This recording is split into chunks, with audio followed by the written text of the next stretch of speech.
Hey guys, welcome to my channel. कैसे हो आप सब।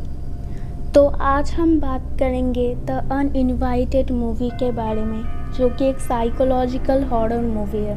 इस मूवी को 2009 में रिलीज़ की गई थी और इसे डायरेक्ट किया है चार्ल्स गार्ड और थॉमस गार्ड ने। बेसिकली ये मूवी 2003 में आई ए टेल ऑफ टू सिस्टर्स की रीमेक है। तो आइए शुरू करते हैं।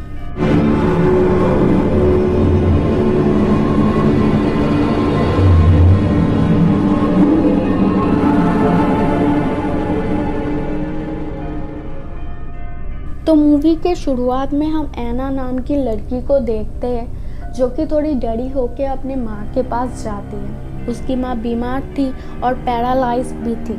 वो ज़्यादा कुछ नहीं बोल पाती थी, इसलिए उनके हाथ में हमेशा एक घंटी बंधी होती थी।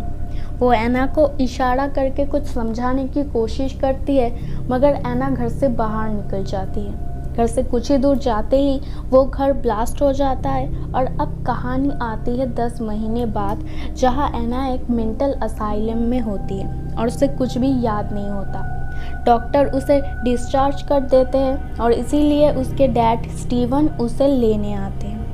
घर पहुंच के वो रेचल से मिलती है, जो उसकी मॉम की पहले की नर्स थी, पर अब वो उसके डैड की गर्लफ्रेंड है। ये सुन के एना थोड़ा गुस्सा हो जाती है और अपने मॉम के घर में चली जाती है। ये घर फॉर्मल घर के पास ही लेक के ऊपर होता है और वहाँ पे वो अपनी बहन एलेक्स से मिलती है। दोनों बहनें बैठ के बातें करने लग जाते हैं, जहाँ पे एलेक्स बताती है कि वो भी रेचल को पसंद नहीं करती। रात को जब एना सोने जाती है तब उसकी मॉम की घोस्ट उसे हॉन्ट करती है। तभी वहाँ पे एलेक्स आ जाती है और एना उसे इस बारे में बता देती है। अगले दिन सुबह वो अपने पुराने दोस्त मैट से मिलती है, जिससे अपने मॉम के बारे में बात करने पर वो बताता है कि उसे सब कुछ पता है, क्योंकि उसने उस रात सब कुछ देखा था, तो वो उसे सब कुछ बता देगा।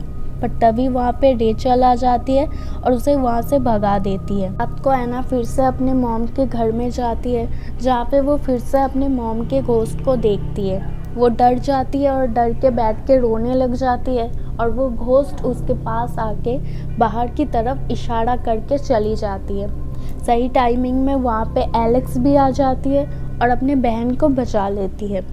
सुबह को वो दोनों बहनें एक बाथटब में बैठ के बातें कर रहे होते हैं, जहाँ पे रेचल आके एना को उसके साथ शॉपिंग में जाने को बोलती है। एना उसके साथ बाहर निकल जाती है और दोनों जाके एक कैफ़े में बैठ जाते हैं। यहाँ पे एना 3 बच्चों को देखती है, जिसमें से एक बच्ची उसे लगातार घूरे जा रही थी। खैर, वो दोनों एक शॉपिंग मॉल में जाते हैं, जहाँ पे एना फिर से मैट को देखती है। मैट और एना रात में मिलने का वादा करते हैं, क्योंकि उसने माँ के बारे में जानना जो था।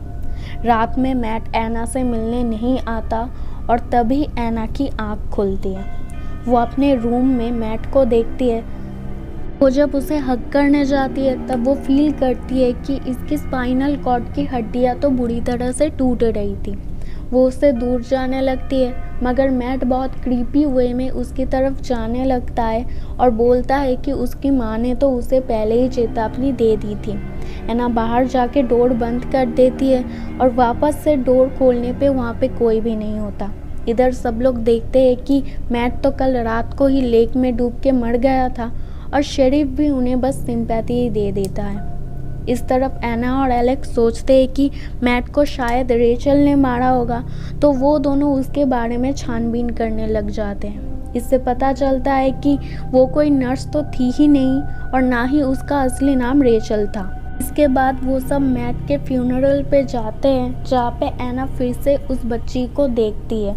वो बच्ची एना को ग्रेवयार्ड की तरफ ले जाती है, जहाँ जाके एना का पैर एक गड्ढे में पड़ के वो गिर जाती है। उठने पर वो उन तीनों बच्चों की कब्र को देखती है और घर आके एना और एलेक्स इसके बारे में रिसर्च करते हैं, तो उन्हें पता चलता है कि रेचल इन तीनों बच्चों की नैनी थी और उसी ने ही इन्हें मारा था। एना और एलेक्स इसके बाद शरीफ के पास जाने को सोचते हैं, पर रेचल तो पहले से ही सब कुछ जान चुकी थी। वो इन्हें रोकने की कोशिश करती है और एलेक्स को एक इंजेक्शन दे देती है, तो एना को अकेले ही जाना पड़ता है। एना शरीफ के पास जाके उन्हें सब कुछ बता देती है और शरीफ उसे बैठने को बोलता है। फिर वहाँ पे रेचल आ जाती है और उसे पकड़ लेती है। वो उसे ज़बरदस्ती एक इंजेक्शन लगाने की कोशिश करती है और जो कि शरीफ भी उससे मिला हुआ था तो वो उसे इंजेक्शन लगा ही देती है। वो उसे घर ले आके बेड पे लेटा देती है और एना एक नाइफ़ उठाने की कोशिश करती है मगर कर नहीं पाती।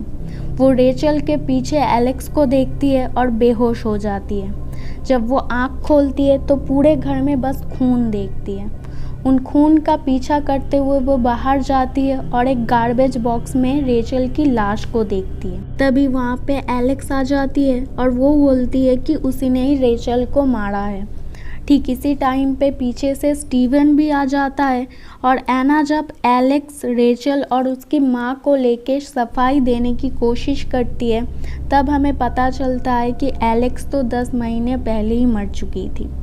और अब कहानी जाती है फ्लैशबैक में उस रात हुआ ये था कि एना ने अपने डैड के साथ रेचल को देख ली थी, इसीलिए वो डर के अपने माँ के पास गई थी।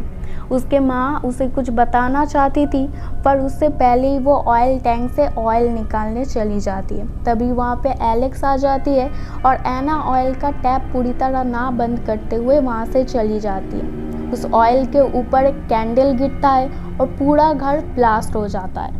एना अपनी आंखों के सामने अपनी माँ और अपनी बहन को मरते हुए देख रही थी और तभी से ही वो ऐसी हो चुकी थी। इसके बाद हमें सारे फ्लैशबैक्स दिखाए जाते हैं, जैसे कि लेक के पास एना अकेली ही बैठी होती है और बाथटब में भी एना अकेली ही बैठी थी। यहाँ तक कि मैट को भी एना ने ही मारा था। इसके बाद रेचल भी तो एना के हाथों ही मरी थी। सुबह को शरीफ आके एना को ले जाते हैं और उसे फिर से उस मेंटल असाइलम में डाल देते हैं जहाँ पे एना बहुत खुश थी रेचल को मार के। तो ये थी द अनइनवाइटेड मूवी की कहानी।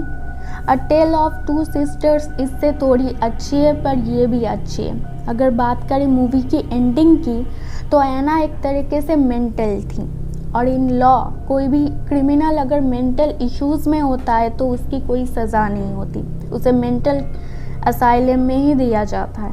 और अगर बात करें इंजेक्शन की तो हर एक केमिकल कोऑर्डिनेशन हर किसी की बॉडी में नहीं होता, हर किसी की बॉडी में हर इंजेक्शन काम नहीं करता, इसीलिए शायद एना फिर से उठ गई थी। मूवी में शायद एना जो सोच रही थी या जो देख रही थी वो उसकी सिर्फ इमेजिनेशन ही थी। जैसे रेचल का नर्स ना होना या फिर रेचल का एक नैनी होके उन 3 बच्चों का मर्डर करना, ये सब सिर्फ शायद एना की सोच ही थी। और अगर बात करें स्टेप मॉम की तो रेचल शायद एक अच्छी मॉम ही थी। ये बस एना की सोच थी कि वो उनका नुकसान करना चाहती थी और उनके डैड को उसी ने फंसाया है। तो अगर वीडियो पसंद आई हो तो लाइक कर देना, अपने दोस्तों के साथ शेयर करना और मूवी कैसी लगी ये कमेंट सेक्शन में ज़रूर बताना। और अगर कुछ कमी रह गई हो तो माफ़ कर देना। और अगर चैनल को अब तक सब्सक्राइब ना किया हो तो क्या कर रहे हो, कर लो और बेल आइकॉन को ज़रूर दबाना। तब तक के लिए बाय, बी हेल्दी, मिलेंगे अगले वीडियो में।